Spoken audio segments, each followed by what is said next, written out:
Yesterday, we were doing the suffering of... Yes. Isha, can I ask a question? Yes. So, with the context of the Four Noble Truths, with the 12 recitation, so the third set, for example, also the truth of suffering is to be identified, there's nothing to be identified. If I understood correctly, you told that the conventional part, so the first part applies to the first four paths, and then the second part applies to the fifth path.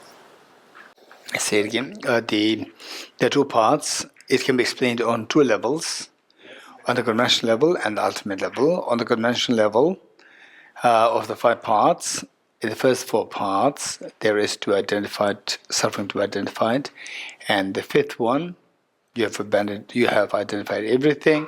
There's nothing left to be identified. Done. My question is that an Arhat on the path of meditation. Yes. How come is the conventional part that applies to them? Okay, so this is a good question. Arhat. By the way, what is Arhat? Lohana, you know Arhat? Arhat. You don't know. So he's asking, what is Arhat? Okay, or let us all listen. Those who have not heard this word before, raise hands. Those who did not hear this word before, Arhat. What is Arhat? Raise hands. Lohana, raise hand. Raise hand. Okay. Maya, you heard it before? Huh? Heard it. What is Arhat? I think it's like someone who works very hard for his life. Okay, so you heard it. I can sense it. Okay, yes, Gabor, what is Arhat? A being who is free from samsara. A being, a person, or a being who is freed from samsara. So what is the mark of that? Somebody who's abandoned the self-grasping ignorance. Okay, anybody who abandons, who already gotten rid of the self-grasping ignorance, we call him or her Arhat. Okay, so what's the question? So how come for such being is still the conventional part that applies from all of the... Okay, for Arhat, I say when you reach Arhat, which means you. Oh, by the way, I'm glad that Gabor brought this up. We see that, and this morning I just vaguely mentioned under the Bodhi tree about the three kinds of beings. You remember that? Three kinds of beings, and then three goals, and the three mothers. Okay, three beings. Who are they? Hearers, Bodhisattvas, and Buddhas, the three beings. So the hearers is an English translation. In Sanskrit, so basically we see that in this category is not only the hearers, it's the personal liberation seekers. Personal liberation seekers. Okay. Within personal liberation seekers, we see two kinds. Now, technically, in Sanskrit, one is known as Shravaka. Shravaka. Shravaka. Shravaka. And the other one is Pratyeka Buddha. Pratyeka. Pratyekaya.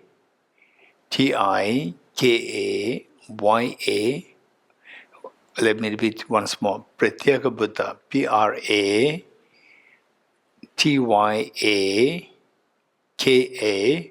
Buddha, Buddha, but without the space. Pratyeka Buddha put together. Pratyeka Buddha and Shravaka.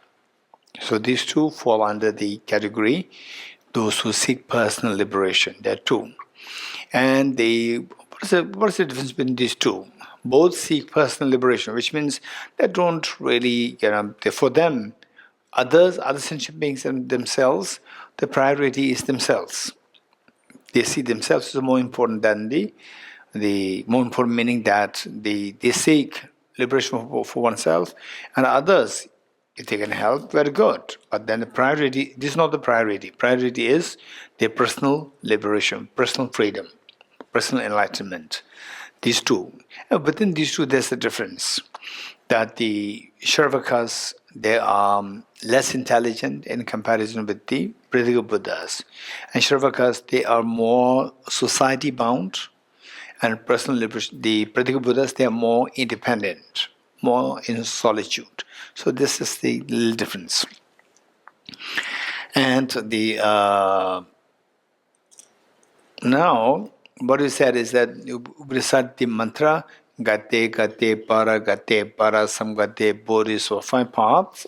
And of course somebody should, if you go boring or else you can make note as to remind me to explain these 5 parts in the next few days. So of the 5 parts, what we said was that the first 5, when you say, although the suffering the truth of suffering is to be identified, there is nothing to be identified. When we say this, this can be understood on 2 levels. One is the conventional level, and the other one is ultimate level. Okay, keep the ultimate level aside.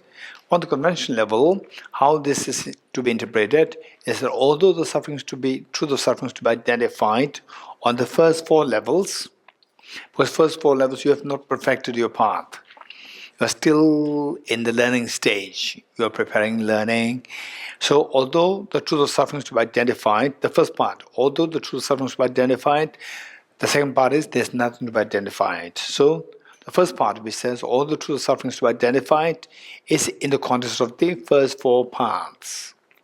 First form. And then there's nothing to be identified is in the context of the 5th one. The 5th, when you reach the goal. When you already attain the goal, there's nothing to be identified. You have to identify everything.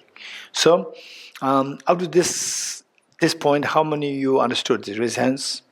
Up to this point, good. Now Gabor is asking that with respect to those like Shravakas and Pratyaga Buddhas who seek personal liberation. So, for them, they also have their own. They They have reached the 5th or not reached? Arhats, they reached the 5th. They have not reached 5th. So, if not 5th, then what's the question? Even a bodhisattva, someone on the bodhisattva path, but gets rid of the self-grasping, so have a complete understanding of the emptiness, then how come it's still the conventional part of the truth of suffering?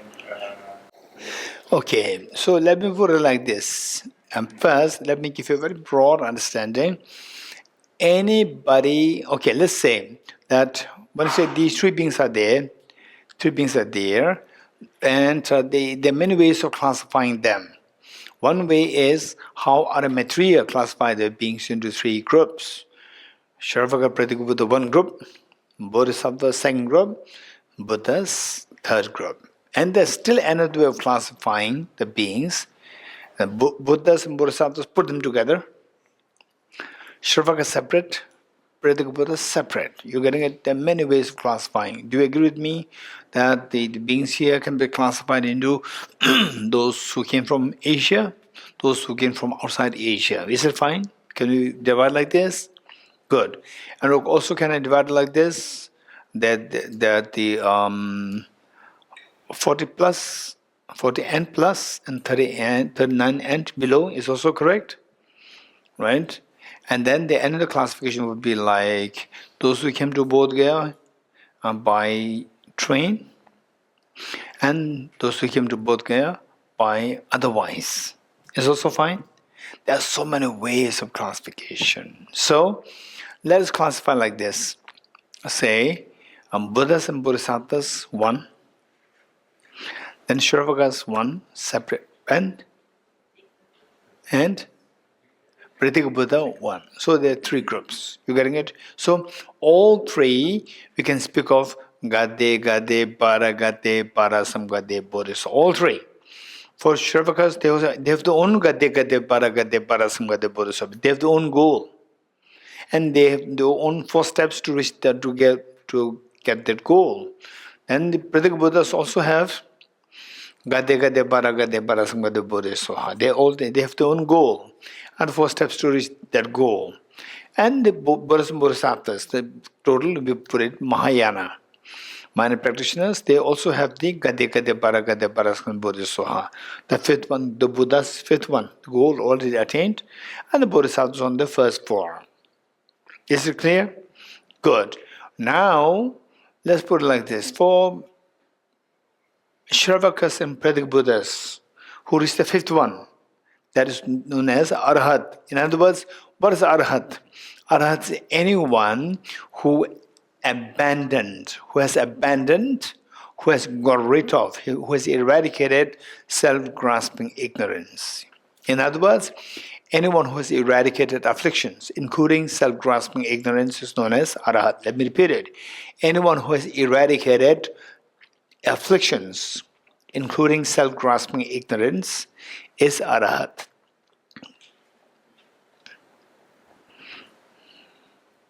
Anyone who has eradicated afflictions, including self-grasping ignorance, is Arhat. So Arhat, when you're Arhat, you are freed from samsara. You are freed from samsara. That what binds us into samsara is self-grasping ignorance. What binds us into samsara is self-grasping ignorance and afflictions, particularly self-grasping ignorance. Once that is removed, then you are freed from samsara. Okay, so now for the arhats of Shravakas, they have the arhats. Pradik Buddhas, they also have arhats when they reach the fifth one. But for the Mahayana practitioners, when they become arhat, this is little technical. For the Mahayana, when does one attain arhatship? You don't wait till Buddhahood. Don't wait till that point. Buddhahood is the best of the arhatship, but the Mahayana Bodhisattvas Gade Gate Agya Paragate Parasamgate. You don't wait till Bodhiswaha for the Mahayana. Say Parasangade, this one is further divided into 10. Parasangade is known as path of meditation. Okay, this is also very helpful. The 5 paths, let me be more direct. Say, Gate. First, let me give you the very literal meaning of what is this mantra, Gate, Gate, Paraga. What does it mean? It is Sanskrit. In Sanskrit, the to translate this in English as a literal meaning is Gate, Gate is go, go. Gate, Gate, go, go. Paragate, go beyond. Parasangate, go utterly beyond. Bodhi Swaha, establish your Bodhi. Bodhi is awakening. Let me repeat it. Gate, Gate, what is that? Go, go. Paragate, go beyond. Parasangate, go utterly beyond. Bodhi Swaha, establish your Bodhi. Establish your full awakening. This meaning. Now, this is the surface meaning. Now, the deeper meaning. Gate, go. It means, so these 5, Gate, Gate, Parasam, Gate, Bodhi, Soha, these 5, they indicate 5 paths. 5 paths, not the part, paths. So, the first one is the path of accumulation. First, Gate is path of accumulation. Second, Gate is path of preparation. First one is path of accumulation. Second one is path of preparation. Third one is what is Gate? Gate what? Paragate. Paragate is path of seeing. And the fourth one is Parasangate. That is the path of meditation. Path of meditation. And the fifth one is Bodhiswaha, path of no more learning. So this is these are the technical terms that we didn't know what each of these 5 paths refer to. What is the first one? Path of accumulation. Number 2, preparation. Number 3, path of seeing. Number 4, meditation. 5. Okay. So usually, I don't know what kind of karma that I accumulated. I give them full and I get only half. I don't know what kind of karma I get. I said path of accumulation. And what is next? Preparation. No path of preparation. Path is missing. Preparation. What is next? Seeing. Right? I gave you path of seeing, and then you gave me seeing. And what was the first path? Path of accumulation. What is the second? Preparation. Path of third. Path of seeing. Fourth. Path of meditation. Fifth one. Path of normaling. Very good. Okay, good. That's better now. Okay. So now for the Mahayana, Gate, Gate, Para Sangate. Okay, now I will also go into technicalities. Now, don't think that it's so easy like the first day. First day, very easy, like stories. Okay, now we also have the technicalities. So, Gate, Para Gate, what's Para Gate? Path of seeing. Para Sangate, path of meditation. These two, for the Mahayana, okay, first let me put it like this. Of the two, the path of seeing is known as the first ground Bodhis, the first ground. First Bodhisattva ground. First Bodhisattva ground. Yesterday I mentioned about 10 grounds. Path of seeing is the first Bodhisattva ground. Okay, for masters, how many years are there? For masters, to do masters, how many years? 2 years full time. Not Tibet House masters. Tibet House masters, very long. Okay, Gagan, how many years? 2 years. Okay. So, first year is also in masters? Second year is also in masters? Good. So, likewise, the first ground, there are two levels. First ground of the path of seeing as a first ground, and what is the next? Parasangate, what is that? Path of meditation. Path of meditation you split into 10. Path of meditation you split into 10. 10. So the first one is first ground. First ground. Path of seeing is also first ground. Within first ground there are two levels. First ground of the path of seeing and first ground of the path of meditation. You're getting it? So first ground there are two. First ground of the path of all path of seeing is first ground. But there's a higher level of first ground which is first of the 10 divisions of the path of meditation. First of the 10 divisions of the path of meditation is also first ground. And then we see that there are 10 grounds for the path of meditation.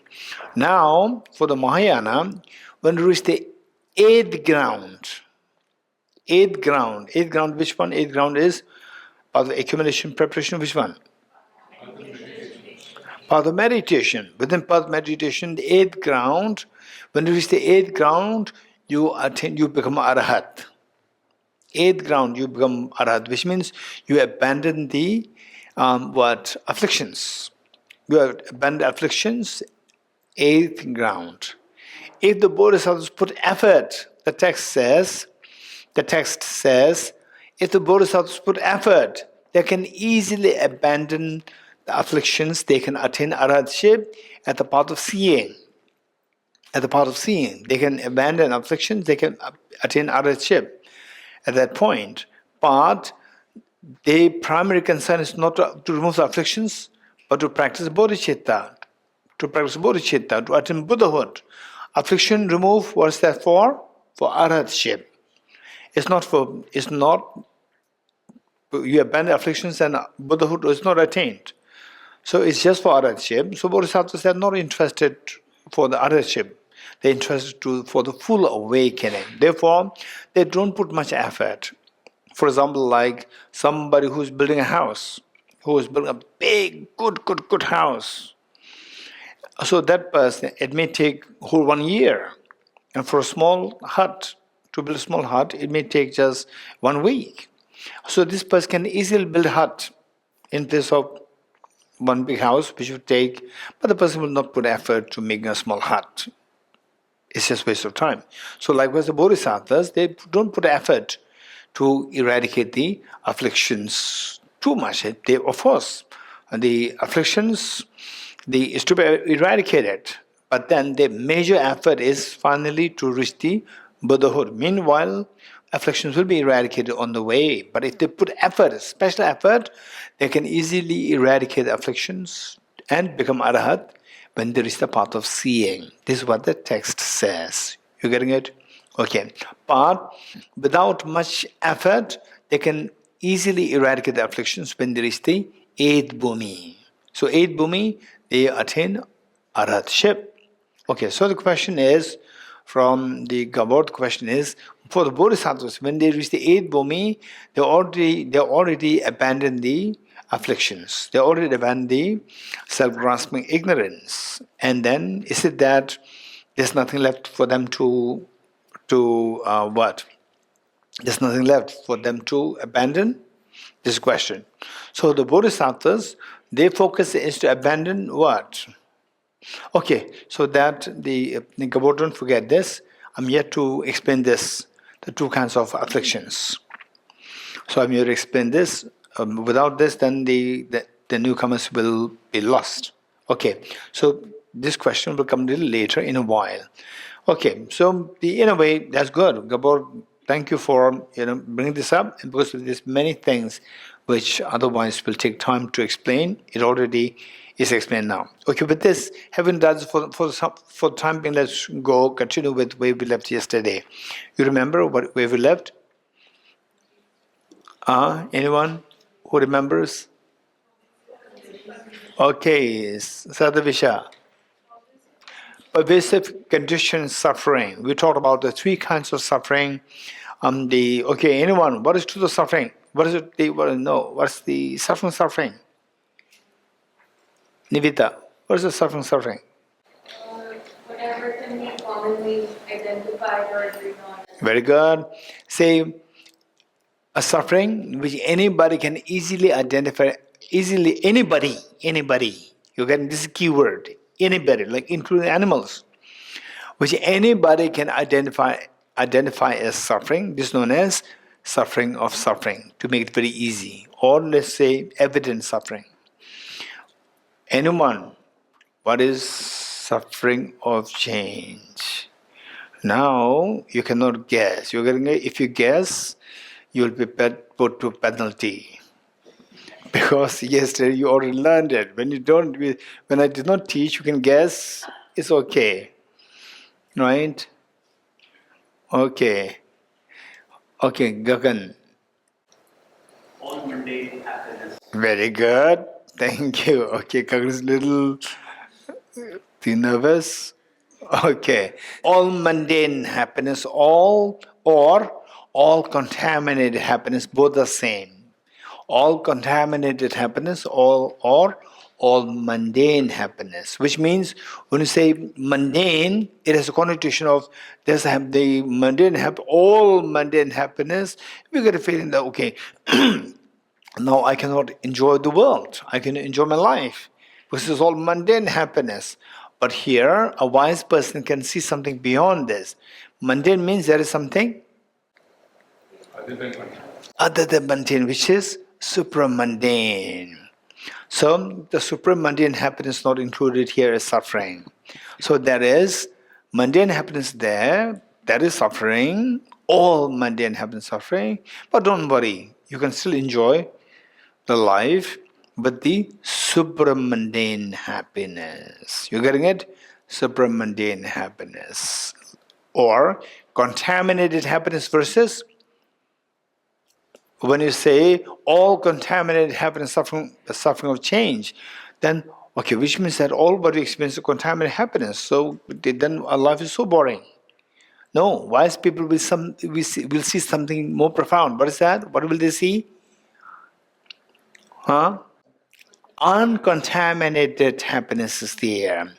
That is something not to be abandoned. You're getting it? Uncontaminated happiness. So in other words, when you say renunciation, it's not to renounce the misery. It's not to renounce the happiness.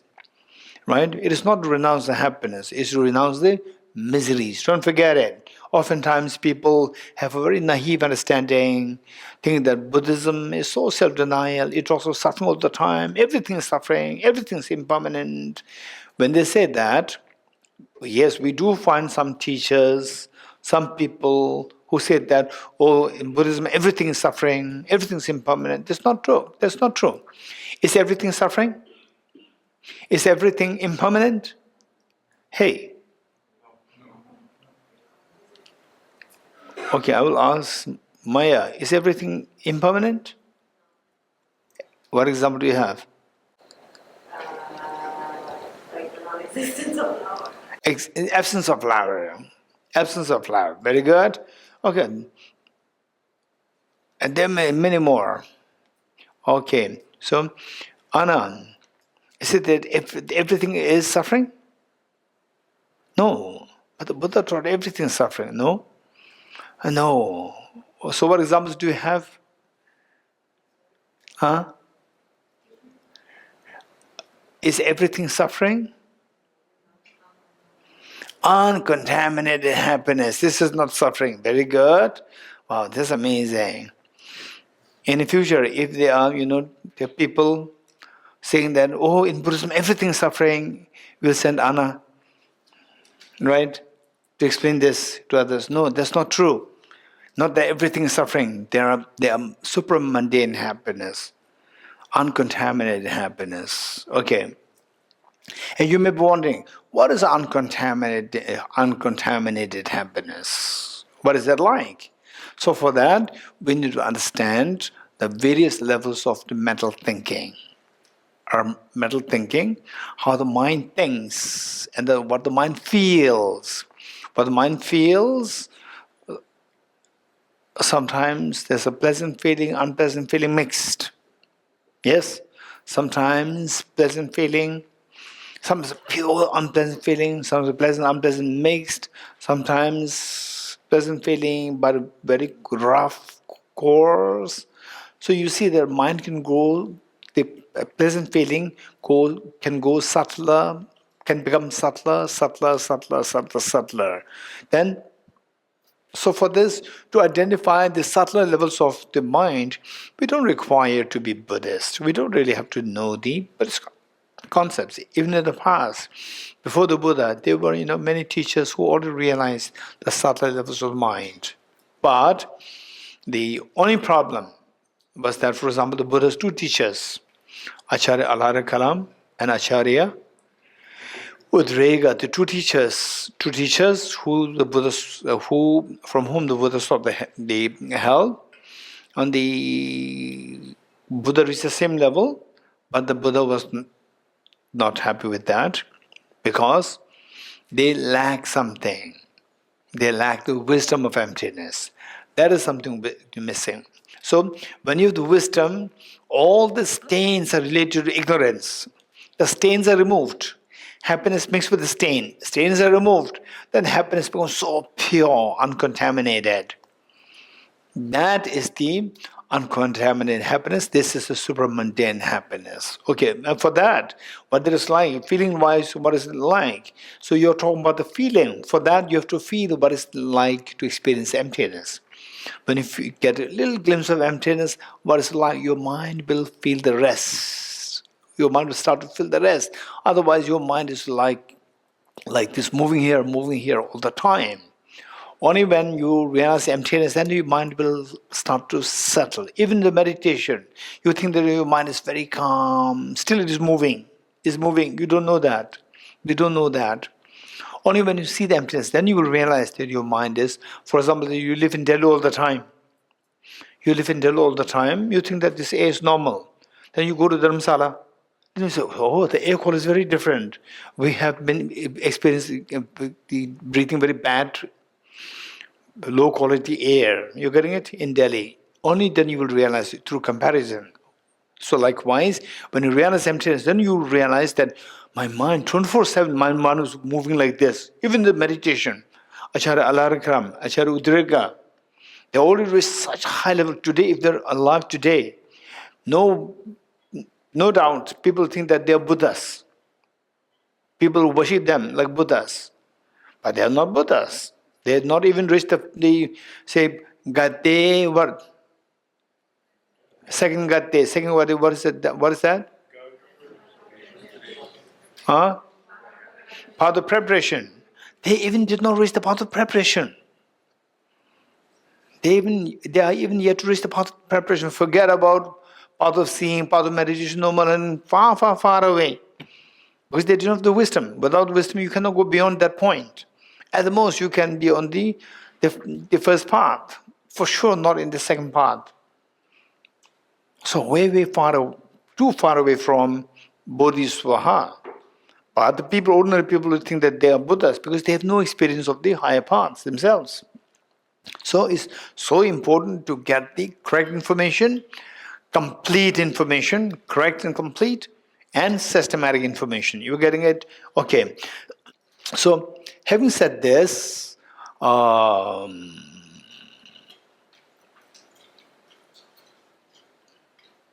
am I discussing? What are we talking? Suffering. Okay, next, suffering change. All the mundane happiness. Okay, now that's done. And then for this to know what is suffering change, so first you should be able to say, what is suffering change? All mundane happiness. Then the next question is, how is it suffering change? To know how is it suffering change, you have to know two things. Number one, how is it suffering? Then number two, why this word change is added? Why this word change is added to this? Two things. Okay, first, how is suffering change? How is the mundane happiness suffering? Nivita. So my understanding is that the mundane happiness is a bait which looks very attractive to us, so we go for it. But then behind the bait, there's the hook. Very good. The bait changes into a hook which is causing us suffering. Wonderful. So in a way, what Nivita is saying is this is suffering because it is a bait. When you identify a food as a food and food as a bait, it's very different.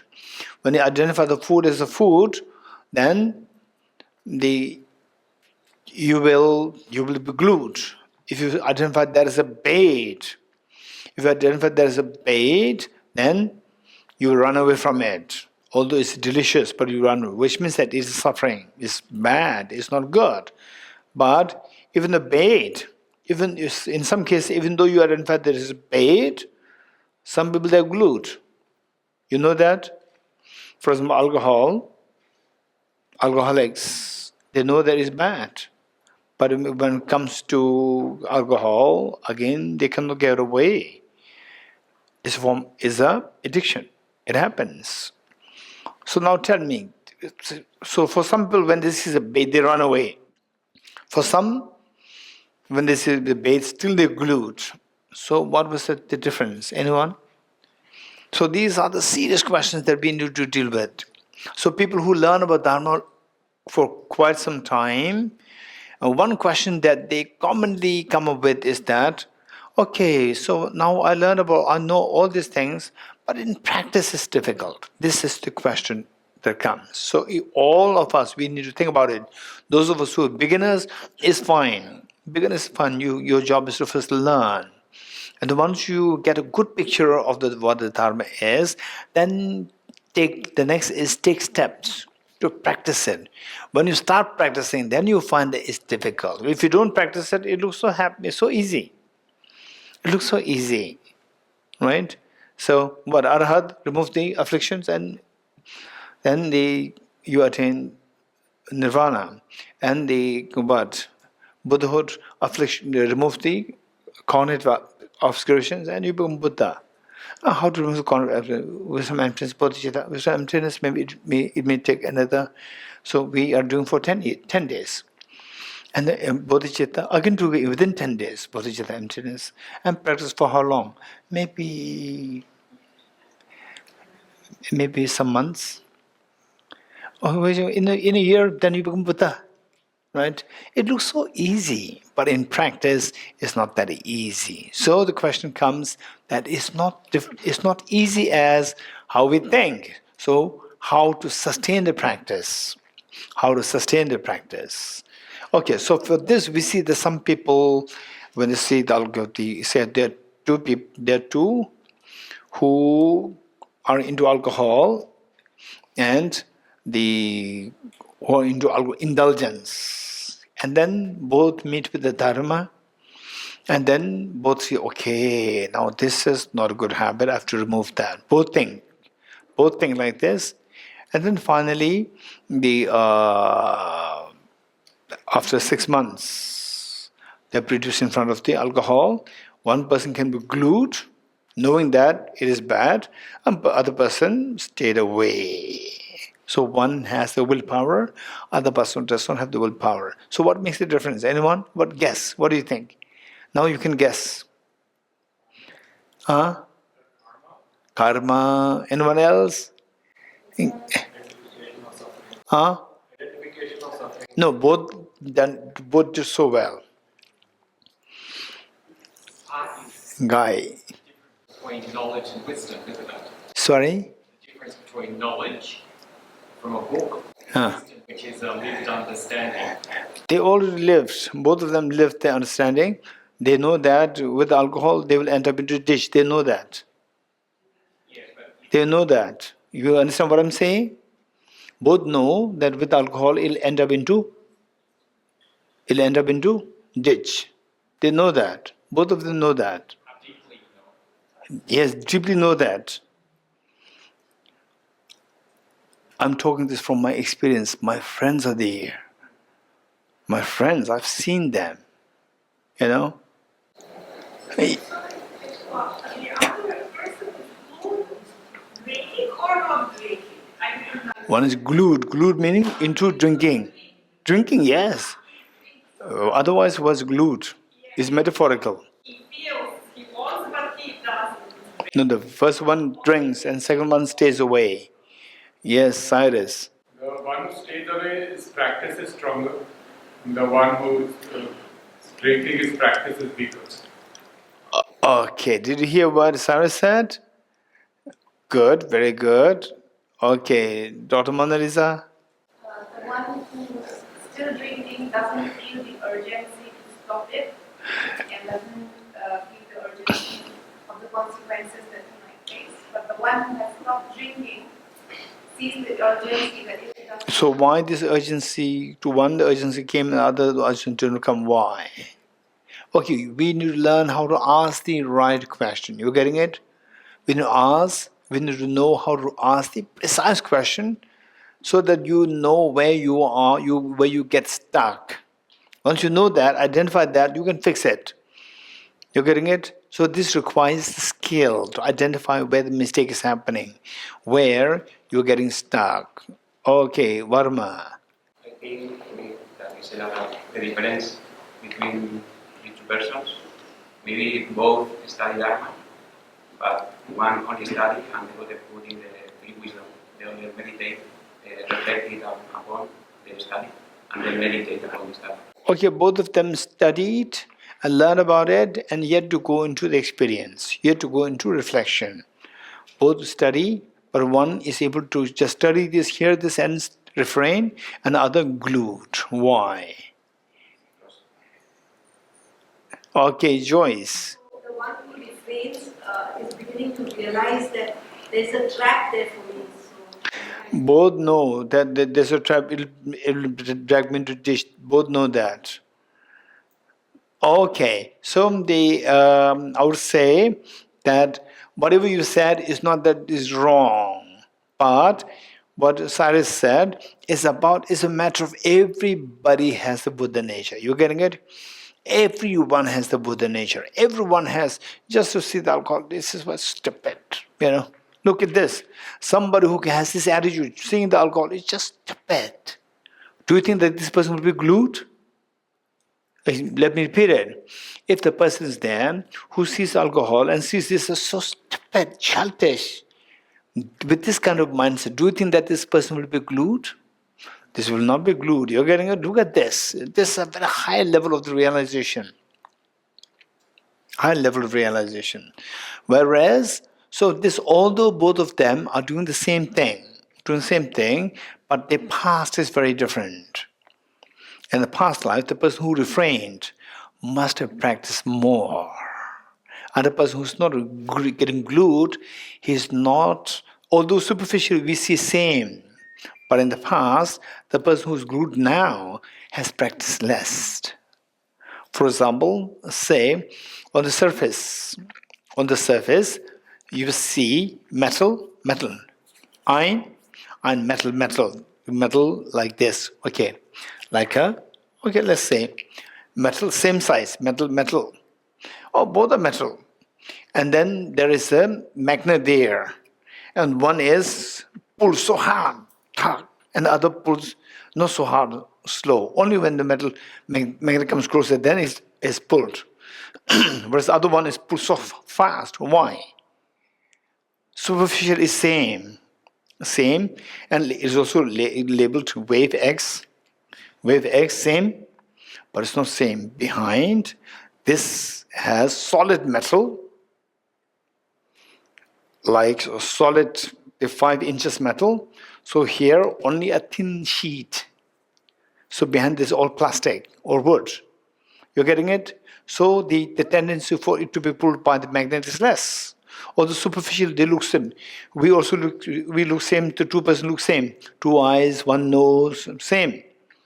But what is behind? Imprints. What kind of practice in the past? We never know. You're getting it? So, but the fact is that both have the same Buddha nature. So, those people who have practiced more, they are going to be glued to the bad habits less. Those who are less practiced, they can be glued to the bad practices more. So this is the difference. So our job is, how do you find the practice difficult? Resents. Dharma practice is difficult. Not that easy, right? Dharma practice is difficult. Okay, so which means that the for how many of you taking cheesecake is difficult?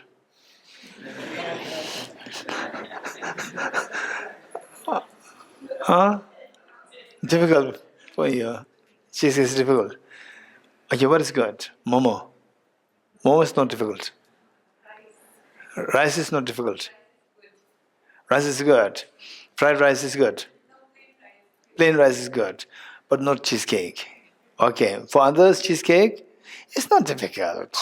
What are you talking? You're crazy. Difficult, what is that? Okay, so why? Why don't you find difficult? Because with the cheesecake, there's a joy coming. There's a joy coming. You're getting it? Joy coming, therefore, it is not difficult. When joy is coming, difficult is not even a question. You're getting it? Difficult means there's uneasiness coming. Opposite joy is coming. With the practice, you said practice difficult means joy is not coming.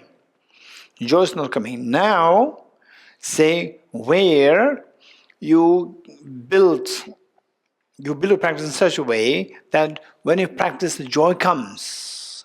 Then the practice becomes so full of fun and joy, enjoyable. Practice becomes enjoyable when the joy comes in. So, how to trigger the joy? This next question, right? So, for example, say when you see a very pleasant weather, so forth, joy comes. Or when you do something good, or you today, all these many months, our work is pending, very difficult. Finally, you succeeded in doing that, and how many of you felt that? As well, like something very heavy is lifted from your back, resonance. Say which is remain pending for the many months. And then you try, it's not happening. Suddenly you're able to do that. You feel as though like something very heavy is taken out from your body. Raise hands. Okay. So what happens is nothing. Scientifically speaking, what is that? Oxytocin or endorphin or such, happy hormones start to flow. Happy hormones start to flow. Physiologically speaking.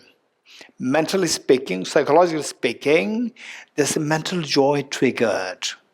mental joy is triggered. With the flow of the hormones, then the mental joy is triggered. Physical joy is triggered.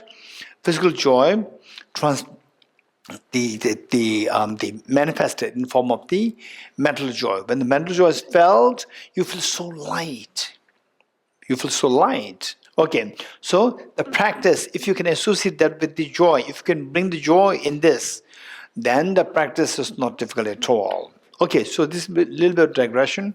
Now the next is pervasive conditioned suffering.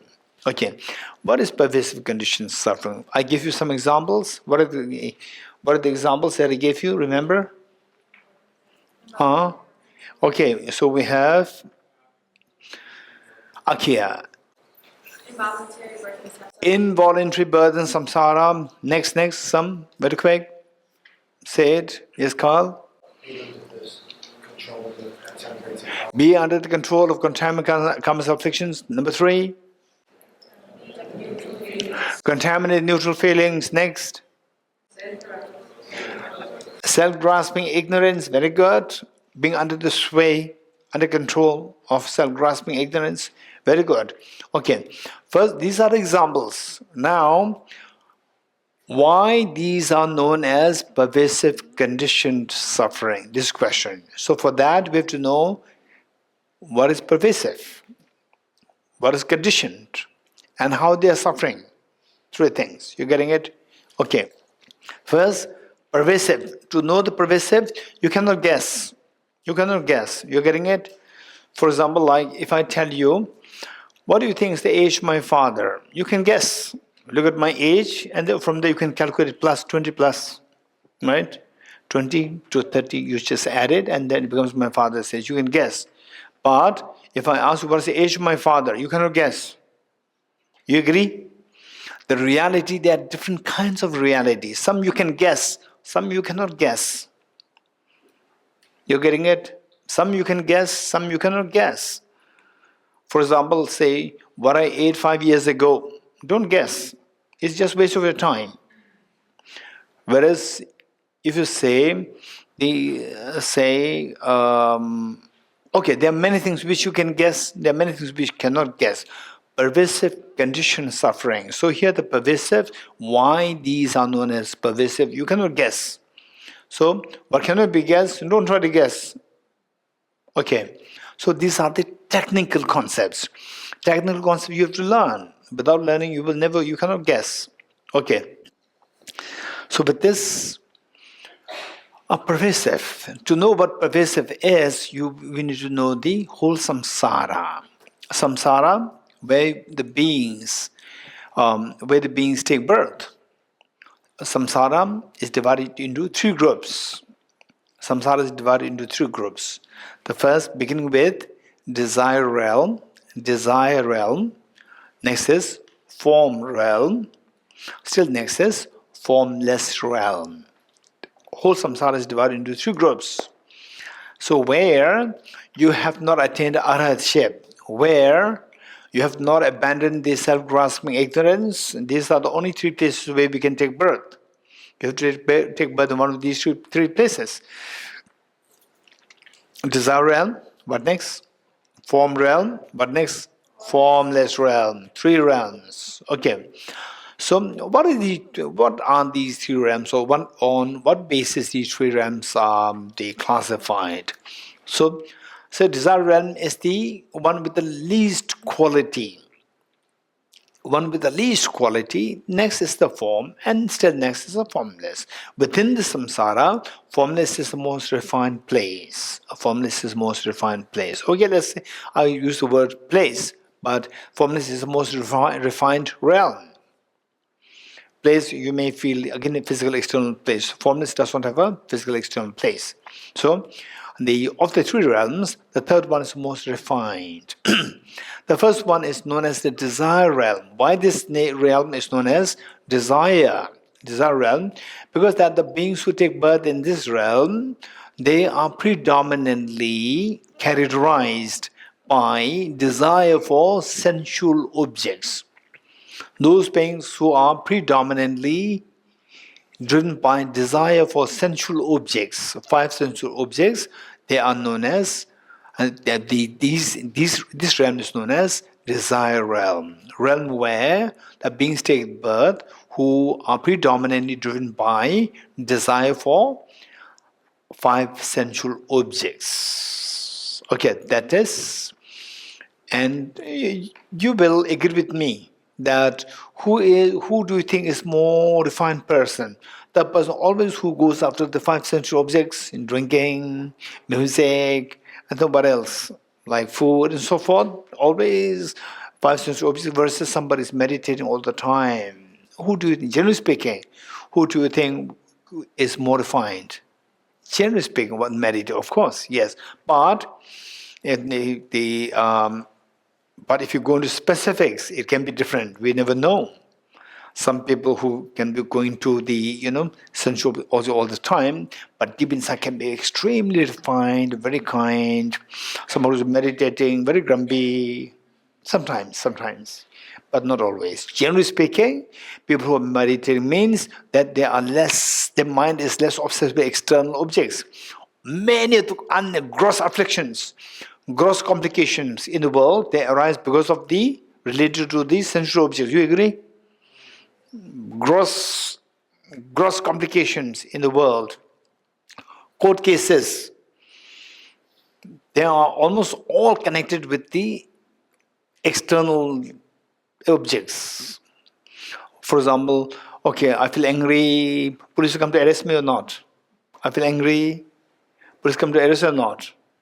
No, as long as I don't express it, shout it and beat somebody, right? I express it, beat somebody or shout at somebody, then the police will come and arrest me. Simply because I have the emotion, I don't express it into the level of the objects. It's fine. Police will not arrest me. So what I'm saying is that all these conflicts, court cases, so forth, they are all related to the desire and anger. Desire and anger attached to the objects. Okay, so this is where the sensual desires, they end up into very complicated the problems. So when somebody more into meditation, these people are less fighting over the properties, less fighting over the what? You know what the complications are, right? For example, like in the past, the kings, they fight over the queens. You know that, right? Fight over the consort in the past. So this is the problem. So when that sensual obsession is minimized, then the unnecessary conflicts dissolve. Okay, so from there, so those people who are more inwardly driven into meditation, these people will tend to take birth in the form and the formless realm. Formless, what's the difference? Is that form realm, the meditation is grosser in comparison with the meditation of the formless. And if you get time, we can go through this. In what way it is grosser, what way the formless is subtler, we can go through this if we get time, but somebody has to remind me. So when I say somebody has to remind me, somebody has to make note. You're getting it? So that you can remind these points, because these points usually they're not so much discussed in the public teachings, because they require to go deeper into the deeper concepts. So for this, public 1 day teaching, 2 day teaching, 3 day teaching, 1 week teaching, these will not be touched. So if you're interested, you can pull out these things towards the end. Okay, so now we say pervasive. The first suffering, what is the first suffering? Suffering, it is not pervasive. It only exists in the desire realm. Suffering is manifest suffering. Suffering exists only in the desire realm. It does not exist in the form and formless, so therefore it is not pervasive. Suffering exists only in the desire realm, so therefore it is not pervasive. So all the complicated court cases happen in the desire realm, not in the form and formless. Court cases are not there. Family disputes are not there in the form and formless. Maya, any court cases? Not yet. Or maybe your mom and father, they are taking care of them. And your father, they are taking care of the Kyrgyz family, no? Okay. So, now, let's say that suffering is not pervasive because it exists only in desire realm. It does not pervade to the form and the formless realm. Very good. Suffering change is also not pervasive because it exists only in desire realm and form realm divided into four. Form realm divided into four. So when I go into these are the technicalities. You cannot guess. These are the technicalities we have to learn. Then your thinking will become rich. Your thinking will become rich. So when the technical aspects are taught, you feel a little bored. Bored, which means you are not ready to grow. You getting it? You have to grow. Otherwise, some people, they are so much into the reel, Instagram, Snapchat, and so forth. The moment the technical aspects are taught, you feel so bored because you have to remember those things. Snapchat, you don't remember. You don't remember. Just see, and then in 24 hours, it just disappear. You're worried. In 24 hours, the information that whatever is going to disappear. People dancing is disappearing. So therefore you're worried. You have to watch it. But you don't remember them. And you will not remember at all.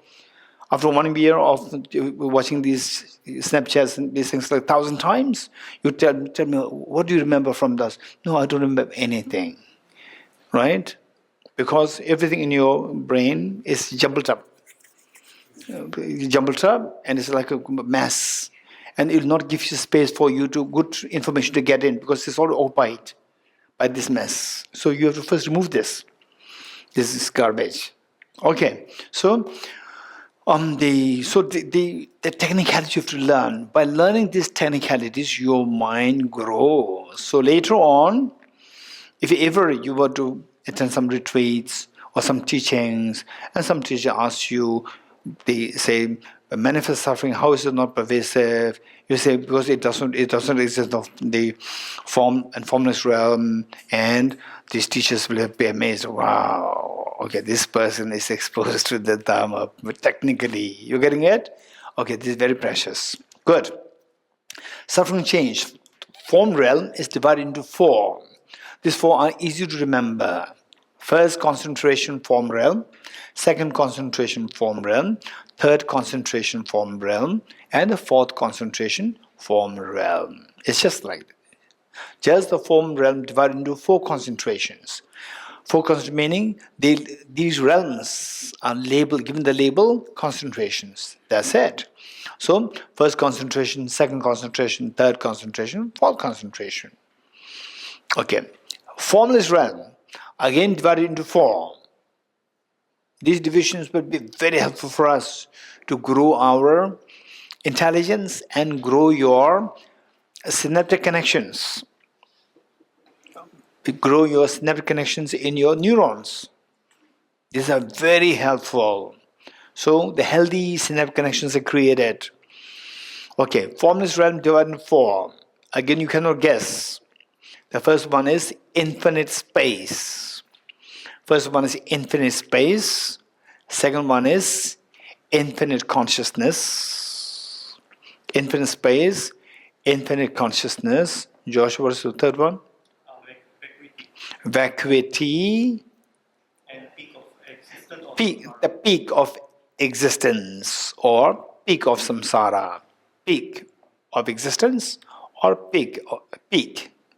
What's the spelling?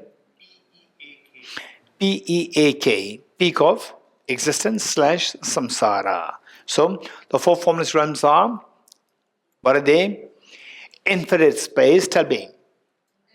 Infinite consciousness, vacuity, and the peak of existence or / samsara. Very good. Okay. And if you want to know what are these four? Why infinite space? Why infinite consciousness? Why? If you want to know, just make a note. If you're interested, just put a question mark there to ask later on. Okay, for time being, I'm not going to go into too detail. Now, we're talking about suffering. Suffering is not pervasive condition suffering because it's not pervasive.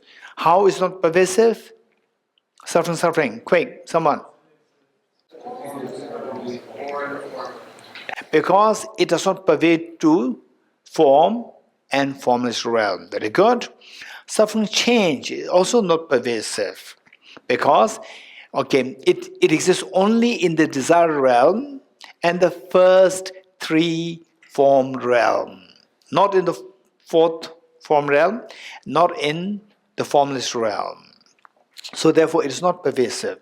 Suffering change exists only in the desire realm and the first three form realm, not in the fourth form realm and all the four formless realms. Let me repeat it. Suffering change exists only in desire realm and the first three form realms. Very good. Okay. Now, let's say, what is the example of the pervasive condition suffering? The first one, involuntary birth in samsara. So involuntary birth. Involuntary birth happens where? Where? In the desire realm or form or formless? Everywhere. It happens all. Anybody who takes birth there is the involuntary birth. We do have the mention of some bodhisattvas who take birth amongst us voluntarily. Some bodhisattvas are there, and of course the Buddhas, they manifest whatever they like. They don't have to deliberately come. They can manifest even in samsara for the benefit of us. Otherwise, people like us. By the way, how many you choose your mother? Raise hands. How many you choose your mom and dad? Wow, that's amazing. There's somebody's here, Sadavisha. She chose her parents. She chose her parents. You getting it? Huh? In one way, everybody chooses. You chose your parents. That's amazing. When you're being born, So one time there is one of my relatives. Her son was very complicated. Her son, since little child, since little boy, maybe age 3 or 4, very complicated. He's very choosy. And of course, the parents they're not so well off, and found the little boy wants the best of everything. And the mother said that you came to the wrong place. You came to the wrong place, right? He did not choose. He wanted to choose the kings, prime minister, presidents. So that was you chose. That's amazing. Okay. So it's involuntary birth. You're getting it? It's involuntary. So we do not choose. It's involuntary. But you like it or not, you have to take birth there. Okay. So the involuntary birth happens in all the three realms. Involuntary birth happens in all the three realms. Likewise, being under the sway of contaminated karmas afflictions, involuntary birth is because of the force of the karmas and afflictions. So it happens in all the three realms. And the third one is a little complicated. The third one, what is third one?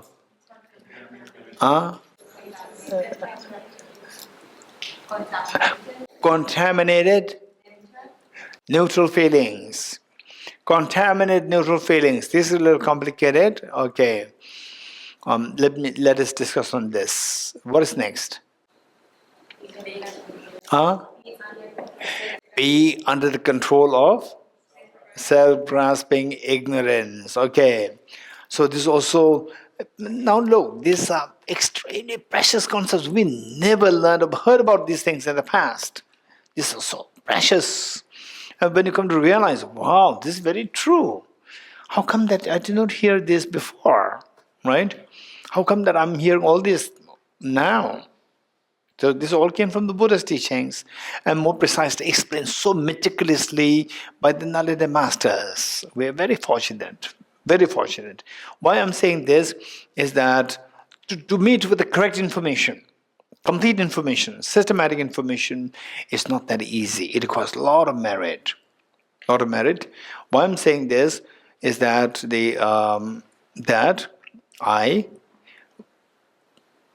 after my school, went to IBD, Institute of Buddhist Dialectics in Dharamsala.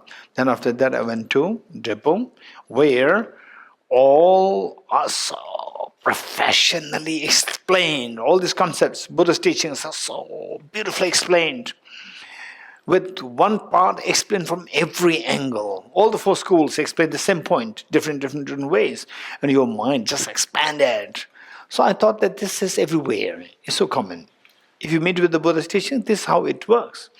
Then what happened was that years ago, I was invited to give a talk, not a talk, attend a conference in a university, in one of the Indian universities. And the conference was on, it's a Buddhist conference. Conference was on what is nirvana. What is nirvana? And from the Theravada tradition and from the Mahayana tradition. What is nirvana for the Theravada, the scholars, or Theravada point of view, and a Mahayana point of view? There's no difference. But then still, Theravadas, they have their own trainings, and a Mahayana, they have their own training. So how do they explain the same thing based on the teachings of Buddha by the two traditions? So there was one scholar from Sri Lanka, a brilliant scholar. I would say that I truly have a tremendous respect for him. And he's a great professor and a great scholar, and really known world over. So he was to speak on nirvana as a keynote speaker. He was to give the keynote speech on nirvana from Theravada point of view. From the Mahayana point of view, I was invited to give the keynote speech. So he was given the talk. When he was given the talk, he left the talk, entered the talk with many questions. And the questions, he said that there are these questions coming up. If you look at the Buddha's own teachings, the answers are not too clear. And he was, putting his guess. Okay, this, for example, like Buddha taught, everything is the nature of emptiness and selflessness. There is no self. And if there's no self, who attains nirvana? This question. Who attains nirvana? So he himself, being a Buddhist and also a good practitioner and of course a brilliant scholar, so he was speculating, and he said that I personally would say that we cannot deny the Buddha's teachings. Buddha said there's no self, and it may be the mind which attains nirvana. So he's giving his own points of view. Then after his talk was a short break. Then the organizer, he and the IB all were together having the tea. And then for me, just listening to him, I was literally taken aback. Because I thought that what I studied is something available everywhere. And to my amaze, this brilliant scholar is struggling with many questions which in the Nalanda tradition, they are discussed one point, discussed from 10 different angles. Discussed. They are very simple, very easy, made so easy, and that was so convincing. And I was literally taken aback. Then I realized, for the first time I realized, after 40 years, for the first time I realized that, wow, we are being spoon-fed. Spoon-fed by the Nalanda masters. For example, many of what I'm sharing with you, they are coming from the direct experience of His Holiness Himself. His Holiness the Dhamma's own experience, which are not you don't find in the books. He's sharing many of these thoughts is coming from his own experiences. These are brilliant things. Then I felt so grateful that, okay, it's not that I'm great. It's not that I'm great. I'm as ordinary as anybody else. But I have all the answers, which this great teacher, with the left as a fill in the blank. Many of these left there, and I have all the answers. And these, it's not my answers. This all come about what I studied. One point discussed from many 10 angles. Different traditions, different Buddhist schools, different scholars, they debated on Wow, we are spoon-fed. For the first time we realized this. Then for the Nalanda courses, which we are doing, Tibet House Nalanda courses, this, by the way, these brochures are available. Okay, so there, for the first time, for these courses, I use the word spoon-fed. Because I realized for the first time that I was being spoon-fed by the great masters. Then my teachers, His Holiness the Dalai Lama, and the Nalanda masters, were being spoon-fed. Okay, what is spoon-fed in Spanish? I think there is not a word. No, it doesn't matter. What's the meaning? The meaning is that they say everything is made so easy for us. What is that in Spanish? How do you call? Have a flower, be seed in a flower. No, in Spanish. I know in English. Tener una flor en el culto. No. Sí. Es fácil, que es muy fácil, que viene hecho ya. Sí, es dar de comer directamente.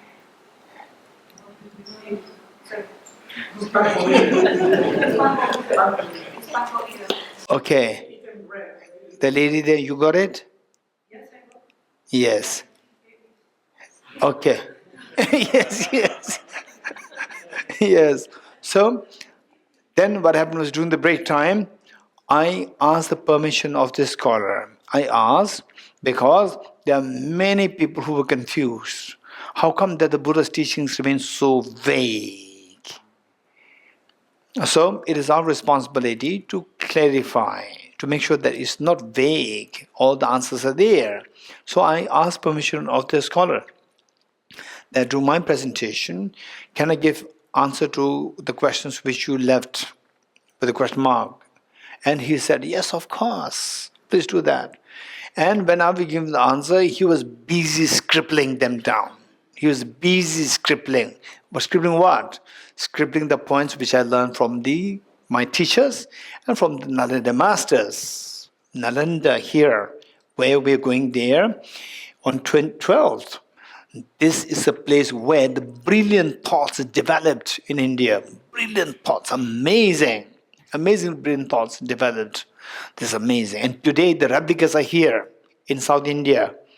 Sarah Debungandan, these replicas are there where you can really feel that the brilliant thoughts developed by Arya Nagarjuna, there are people today who can replicate these thoughts as non-dualistically. They are still there. The tradition is still alive. Okay.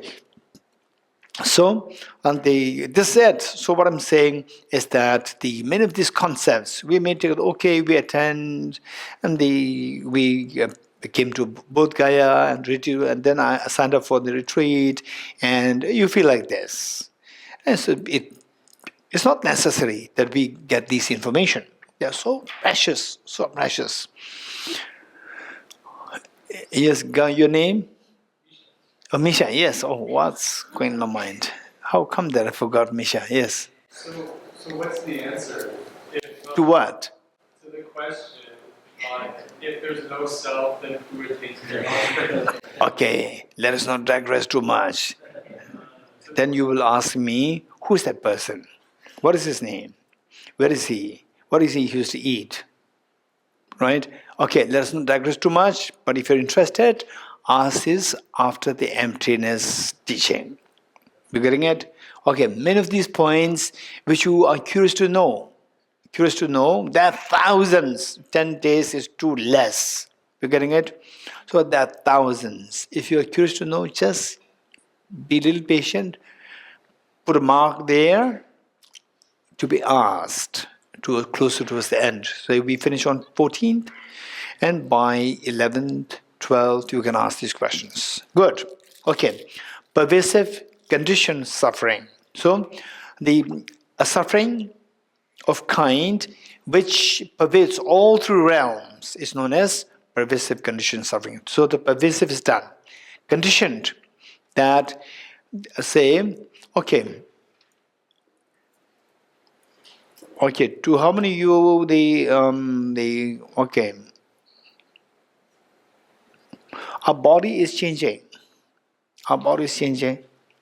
Our body is changing from useful to more and more undesirable. You agree? More and more undesirable. That's true. Okay, that's true. That's true. So, the who decides that? Who decides? Did you sign up for that? Or who decides?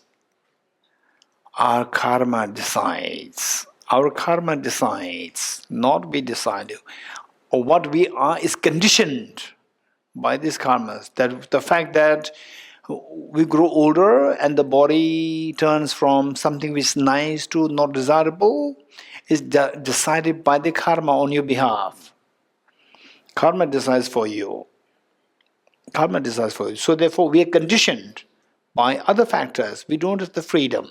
Lack of freedom. This is known as lack of freedom. We're conditioned by other forces. And how many of you will live till, say, 75, 80, 90, 100? Anyone? Huh? Then who decides? Who decides? Again, your karma decides. Your karma decides, not you. So therefore, we are conditioned by the karmas, contaminant karmas, afflictions. They decide for us. We don't have the choice to make our own decision. How long we live. We have no say on this. So we're conditioned by this. Condition has a connotation of having lost the freedom. We are deprived of the freedom to choose. No freedom. This is the greatest of the fear. No freedom. No freedom. Lack of freedom is suffering. Suffering is samsara. So lack of freedom. Conditioned. And number 3, how are these suffering? Suffering? How are these suffering? This is the next question. So one is how are they pervasive? How are they conditioned? And how are they suffering? They are suffering because, okay, which year was that? Shalin, you remember that the Taj Mahal Hotel in Mumbai attack? 2003. 2008. Okay. Yes. So Hollywood director is here. Wow. 26th November 2008. Okay. 2008, what happened was that hotel, Taj Mahal Hotel, Taj Palace, Taj Mahal. Okay, Taj Mahal Palace in Mumbai was attacked by the terrorists. And then one terrorist was captured. Kashyap was captured. He was arrested. And finally, after about 1 or 2 years later, he was executed. And the next day, I was reading newspaper. On the newspaper, what is that people were dancing on the streets of Delhi over the terrorist, Kasab, might be 21 or 22 years old. And he was executed, and people are dancing on the streets. Okay, now look. Say, so some people, they're dancing on the streets. Some people still, they're not happy. Some people, the government officials, still they're not happy because they are tracking down the mastermind. You're getting it? Kasab is not the mastermind. He was a tool. He was brainwashed by somebody just age 20 or 21 when he was arrested. And he was in there. As long as the mastermind is not arrested, one Kasab is killed, 10 Kasabs will be created by these masterminds. They can send again 10 Kasabs, 20 Kasabs, 100 Kasabs. As long as the mastermind is not killed, as long as the mastermind is not arrested. You agree? So those people on the street, they don't have this idea. They think that now the terror is gone. But those people who are sitting in the office, government office, who have this responsibility, they are still not happy because they did not find the Mastermind. Okay. Whose thinking is more sophisticated? People on the street or people in the office who are still not happy? Whose thinking is more sophisticated? People in the office, they know the reality deeper. People on the street dancing, they don't know these things deep. You're getting it? So they only see the superficial symptoms. Whereas the ones on the office, they are looking for the mastermind, deeper. What is responsible for these symptoms? These symptoms are because of the deeper disease. They're looking for the deeper diseases. So the mastermind, suffering, is so evident. How many of you like suffering? Raise hands. We don't like suffering. Nobody likes suffering. Chris, you like? Sorry, I misunderstood. Okay. Okay, because when I find some people saying that I like suffering, it's very happy for me. You know why? Because tomorrow no breakfast. Right? And then let's see how the person reacts. Chris is not that he loves suffering. Okay, it's misunderstanding. Okay, good. So, look, that suffering is so bad. For example, like say you lose a near and dear ones and you just go in so much pain, tears, then you see the whole life as meaningless. So shallow, hollow, meaningless. But this is just a symptom. It's just a symptom, surface. There's a deeper disease. That is, the one who dictates you to have the suffering change. There's a mastermind there. That mastermind is the pervasive conditioned suffering. That is the mastermind. That's the mastermind.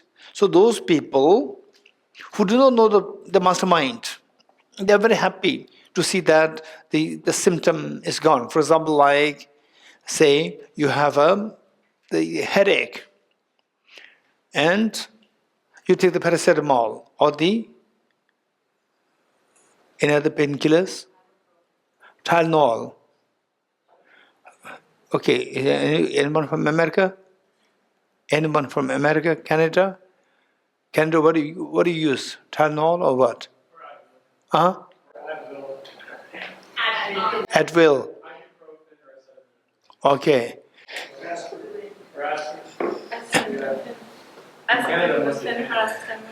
From which country? France. Paracetamol and acid. Okay, it's very complicated. Okay, I have to learn from you later. Okay, so you take some paracetamols, and the small children, they're very happy. Okay, now I'm fine. I'm perfectly fine. You're not fine. It's just a symptom gone. Symptom temporarily gone. Again, after 2 hours, 3 hours, again the fever comes back. The real problem is not solved. You're getting it? Likewise, they say the real problem, these are just the symptoms. Loss of dear ones, and then you cry, and then they say the agony, the pain. So these are just the symptoms, but we feel so painful to see these things. But there's a mastermind. So those people who are more evolved, they will check the mastermind. What creates all these? They will identify the mastermind. The masterminds, you will come to realize the pervasive conditioned suffering. And from the pervasive conditioned suffering, the worst is self-grasping ignorance. This is the CEO of the masterminds, of all the miseries. Self-grasping ignorance. This is truly the ultimate mastermind. How there is a mastermind? This is what we have to study. Okay, so therefore, Acharya Dharmakirti, the name, you have to know this name. This is Acharya Dharmakirti, this name you will come to hear this very often. Very often, Acharya Dharmakirti, in his text, Pramanavartika,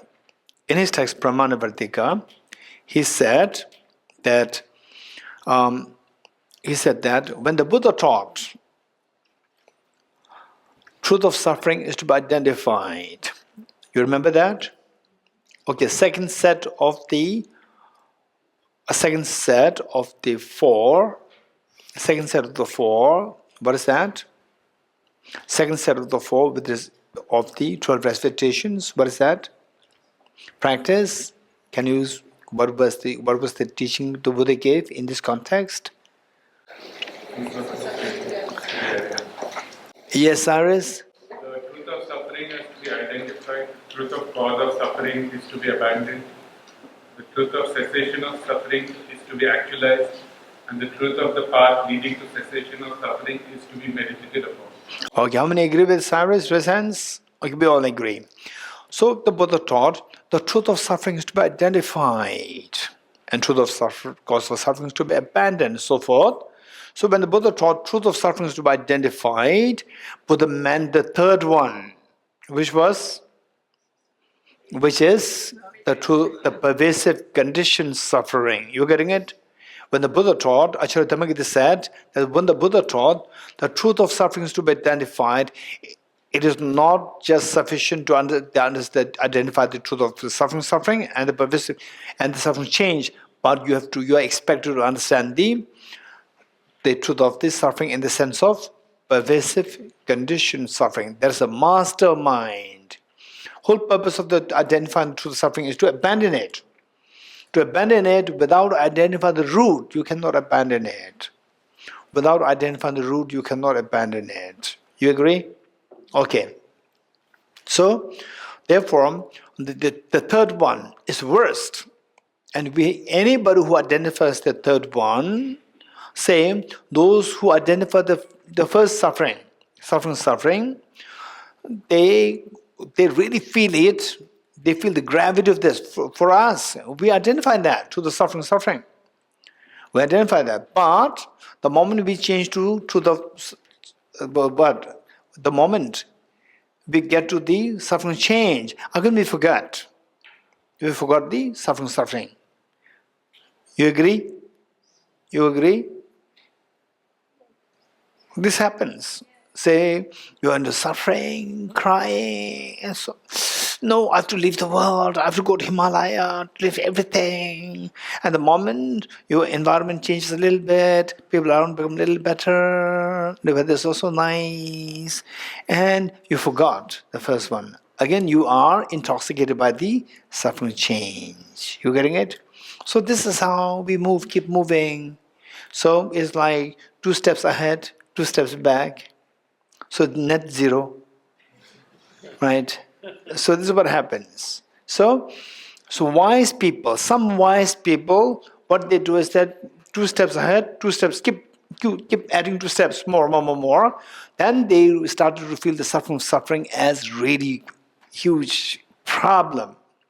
As a huge, okay, today this life, and next life, so forth, we have to get away from suffering.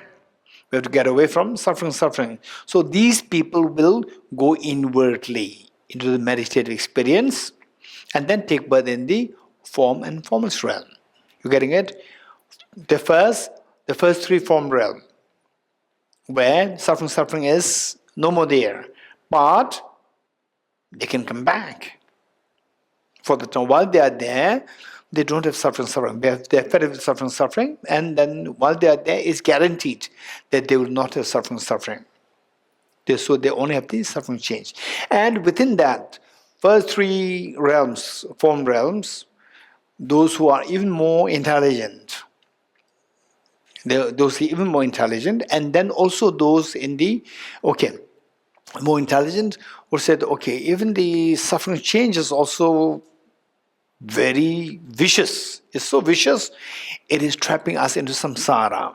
Then they go into the pervasive freedom from the suffering change, which is the 4th of the form realm and the formless realm.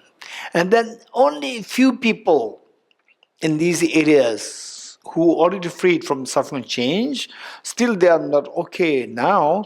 What about now I'm free from suffering, I'm free from suffering change. Now what I'm experiencing is extremely subtle, extremely subtle. The neutral feeling is very nice, it's so subtle, but Anytime I can die and take birth in the form and the formless. Anytime. It's very scary. So what should you do? What should you do? Huh? So somebody will think of, okay, let's say that you constantly move from one prison to the next prison, to the next prison, to the next prison, and every prison there's a problem. So if you are fed up with this problem, what should you do? Hey, Carl, escape completely, leave prison completely so that nobody can move you from one prison to the next prison to the next prison to the next prison. You getting it? So some prison is more relaxed with swimming pool. Some prison is terrible, right? So after all, it's a prison. So wise people, they will think of escaping from prison altogether. So the wise people, seeing that pervasive condition suffering still there, these wise people, not necessarily you have to wait there, even in desire realm, some wise people can see that, okay, I'm under this wave of suffering change, and finally pervasive condition suffering. The mastermind is there. So with this, I can anytime come back, forth, always in prison.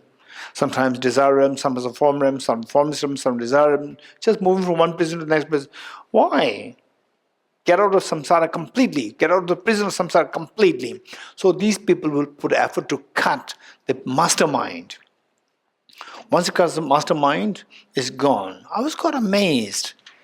Say, for example, the last year, the Delhi, by the way, is prone to the termites.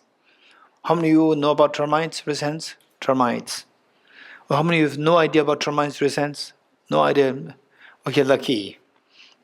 Anna, Burma, Isidora, and Lady D, what's your name? Tapiela. So Tapiela, lucky. Okay.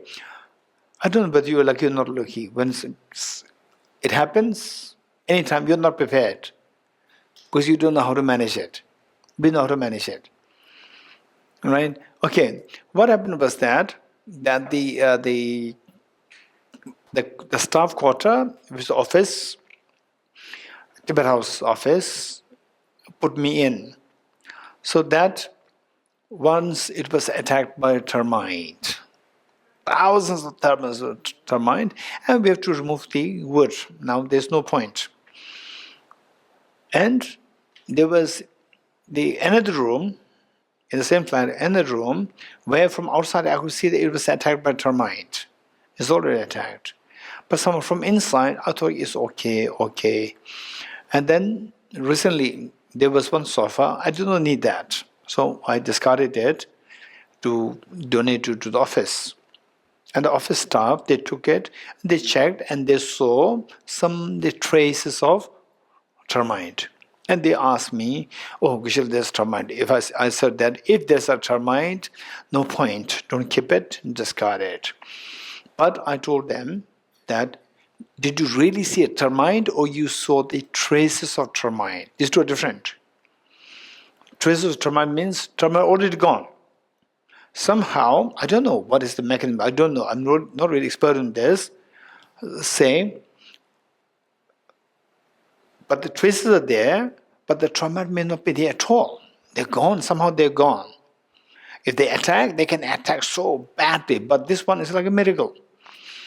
That the traces are there, but no termite there. I said that if there's no termite, then, and they said that, okay, we're going to put the insecticide. I said that if there are living termites, don't do that. Living termite, don't put insecticide, then throw it away, no point.